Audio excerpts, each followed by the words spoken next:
bonjour à tous et merci de nous retrouver pour l'intégrale de la revue de presse. Naomi l'a dit, en compagnie de Didier Assoumo, notre colistier, dès mardi. Bonjour Didier. Bonjour Renaud, bonjour à toutes et à tous. J'espère que vous êtes en forme. Très bien, merci. On va démarrer maintenant avec Soir Info qui nous annonce que la campagne électorale pour les municipales et régionales partielles a démarré depuis le vendredi dernier. Effectivement, Renaud, on se rappelle à l'issue des élections locales du 2 septembre dernier, 80 requêtes avaient été déposées auprès du Conseil d'État. Sur ces 80 requêtes, 10 ont retenu l'attention du Conseil d'État et c'est dans ces 10 localités justement que on assistera à la reprise des élections ce 2 décembre. Il s'agit notamment de San Pedro, d'Oumé, de Tiasalé, de Goïtafla, mais également de la région du Guémont.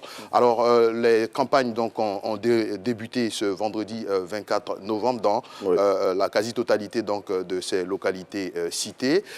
Lors du récent Conseil des ministres, le porte-parole avait invité les candidats, le porte-parole du gouvernement avait invité les candidats et leurs partisans à faire de cette campagne une campagne apaisée en vue justement de ne pas revoir ce qu'on a vu justement qui avait conduit à l'invalidation de ces 10 localités précisément. Alors l'attention se cristallise plus particulièrement sur les localités de Tiasalé, on le sait, et également sur les localités... sont en lice à Salé-Timoko, notre confrère, justement. Monsieur Alpha Sanogo. Effectivement. Et puis également dans la localité de Oumé, où il y a déjà un grabuge qui a été signalé la semaine dernière. Le convoi d'un candidat avait été attaqué. La police est saisie de ce dossier en vue de faire la lumière sur cet incident. Dans l'ensemble de ces localités, on attend le 2 décembre prochain les populations aux urnes afin justement de choisir les élus de ces différentes localités. On espère, Renaud, que ces élections justement se déroulent dans une atmosphère apaisée. En tout cas, c'est tout le souhait qu'on a, que la raison gagne tous les militants des différents candidats et que ces élections se passent dans le calme et la tranquillité. Et justement, au sujet de ces élections, les candidats en lice, ils ont reçu le mercredi 22 novembre dernier les affichettes et les spécimens des bulletins de vote et ils sont déjà en campagne. En tout cas, on souhaite bonne chance à tous les candidats de toutes les obédiences politiques et on espère que le meilleur, justement, remporte ces élections. Mais voilà, on l'a dit, les candidats qui sont en campagne qui finit le 30 novembre à minuit. Et le vote, ce sera le 2 décembre prochain. 2 décembre, vote qu'on espère, vous l'avez dit, dans le calme et la tranquillité pour que triomphe la démocratie et surtout que le meilleur gagne. Voilà. Allez, on s'intéresse à l'Inter, Didier, qui nous dit que depuis le 25 novembre et ce jusqu'au 10 décembre 2023, le monde entier commémore la campagne annuelle internationale 16 jours d'activisme contre la violence faite aux femmes. À l'instar du monde entier, la Côte d'Ivoire également célèbre ces 16 jours d'activisme contre la violence faite aux femmes. Le thème retenu pour cette année, Renaud, investir pour prévenir la violence à l'égard des femmes et des filles. Récemment, dans l'actualité, on a vu des féminicides, notamment à Mans, à Yopougon également cette semaine. Des femmes ont été victimes à Yopougon, justement d'agressions. Et les chiffres sont alarmants en Côte d'Ivoire. En 2022, par exemple, 7000 cas de violence basés sur le genre ont été recensés en Côte d'Ivoire. Il faut noter que dans ces 7000 cas, il y a plus de 1800 cas de viol, 185 cas de mariage forcé et également plus de 1000 cas d'agression contre les femmes. C'est justement pour lutter contre les violences basées sur le genre que ces 16 jours d'activisme contre la violence est initié dans tous les pays du monde. Et comme je l'ai dit, la Côte d'Ivoire également participe à cette initiative. Il faut souligner que, justement, pour investir dans la prévention, il faut mobiliser les fonds. Et donc, le système des Nations Unies en Côte d'Ivoire, par exemple, annonce des chiffres qui tournent autour de 15 milliards de francs CFA pour soutenir environ 40 initiatives, justement, dans la lutte contre les violences basées sur le genre. Et donc, pendant ces 16 jours, le gouvernement, les acteurs, les activistes sont donc appelés à faire entendre leur voix pour que cessent, justement, les violences basées sur le genre et justement, plus précisément, les violences contre les femmes. Oui, contre les femmes. Et on passe le bonjour à toutes ces associations-là, justement, qui luttent contre les violences faites aux femmes et qui ont là l'occasion, justement, de proposer leur projet et de se voir financer pour continuer à lutter contre cette violence faite aux femmes. Et puis, Didier, on va parler de la CAN 2023 et surtout d'assainissement. Eh bien, l'opération de libération des emprises des grandes artères dans les villes qui vont accueillir la CAN 2023, eh bien, cette opération là, démarre le 1er décembre. Renaud, on a connu en Côte d'Ivoire notre ministre Anou Leto qui avait été baptisé Maman Bulldozer. Hein. Et cette fois, c'est un papa bulldozer qui revient. Il s'agit donc du ministre de l'Assainissement et de la Salubrité, M. Boaké Fofana, qui a annoncé que dès le 1er décembre, donc les artères des principales villes qui accueilleront la CAN seront libérées.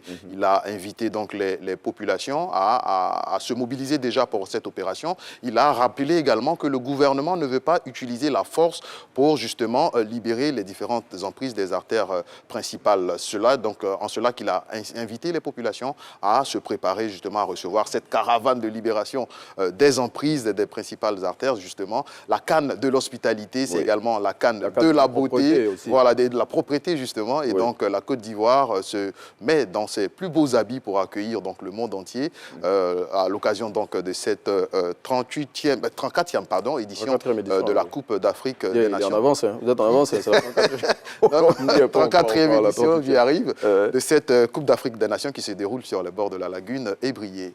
Et justement, dans 5 villes de la Côte d'Ivoire, Abidjan, Boaké, Korogo, Yamoussoukro, San Pedro.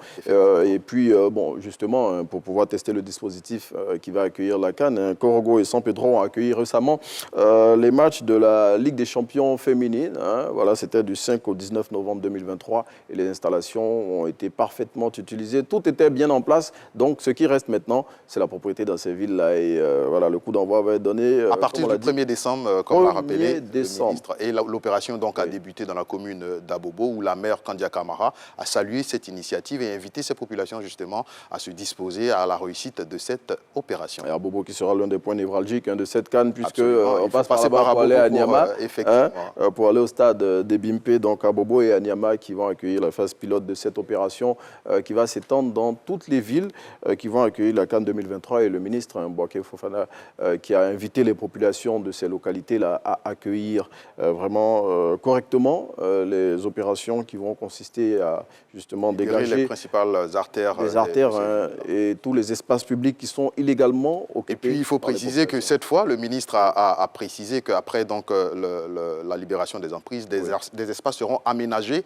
afin que les populations ne reconnaissent justement donc ces espaces libérés. Oui, et donc on va continuer à parler de CAN 2023 et c'est sur ça qu'on va chuter. Didier, la Côte d'Ivoire tient à remporter la CAN qu'elle va organiser et bon, pour cela, tous les moyens sont utilisés, on le dit, la fin justifie les moyens, et même ceux qui sont parfois sujets à discussion. Renaud qui veut aller loin ménage sa monture, et la CAN ne se joue pas seulement sur les stades, mais également au niveau spirituel. C'est ce qu'a dit donc Adjé Silas, donc le ministre délégué au sport, qui s'est rendu donc dans sa région, dans le Leboutou, plus précisément à Bonn. À Bonn, ce n'est pas en Allemagne, c'est un village de Dabou, justement un village situé à une dizaine de kilomètres de Dabou, et le ministre est allé justement confier sa nouvelle mission de ministre délégué aux populations donc, de Bonn, mais également il les a invités à soutenir spirituellement, je pèse bien là c'est fort, à soutenir spirituellement justement les éléphants footballeurs afin de remporter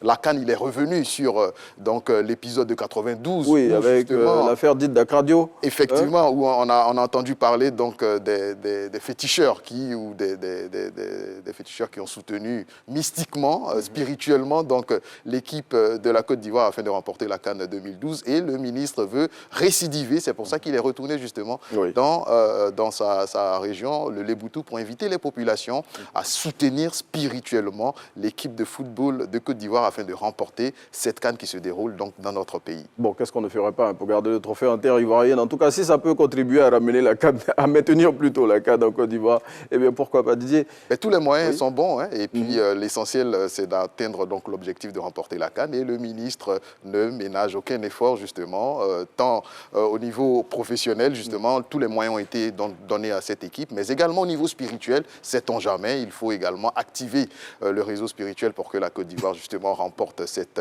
CAN. Bon, en tout cas, toutes les populations ivoiriennes sont invitées à y mettre du sien pour inviter les populations, pour amener plutôt. Mais on parle de spirituel, donc que ce soit les catholiques, les évangéliques. En tout cas, toutes les confessions religieuses également sont appelées à soutenir spirituellement l'équipe de Côte d'Ivoire pour remporter justement cette CAN Renaud. Bon, en tout cas, bonjour aux éléphants et au sélectionneur Jean-Luc Gasset. Et puis, on espère que tous ces moyens qui sont mobilisés vont nous permettre de conserver la CAN en Côte d'Ivoire après 92 et 2015. Pourquoi pas remporter une 3e étoile, en tout cas, à l'occasion de cette CAN. Les 2 derniers matchs donc, des éléphants footballeurs nous ont rassurés. On espère qu'ils vont rester sur cette lancée. 2 victoires. Et 2 clean sheets aussi. 9-0, 2-0, voilà. Donc, on espère que la Côte d'Ivoire réussit ses lancers, justement, jusqu'à cette CAN qui s'ouvre très bientôt, dans moins de 60 jours en tout cas, en Côte d'Ivoire. C'est du 11, si je ne m'abuse, au 14 février ou 13 février 2023. Vous pourrez corriger les dates chez vous. Didier, on a été très heureux d'être en votre compagnie pour partager ces lignes de l'actualité. Et on va se retrouver, Dieu voulant, mardi prochain. Dieu le veut, pour un autre numéro de l'intégrale de la revue de presse. On vous laisse en compagnie de Naomi Amousso-Lafay pour la suite de matin.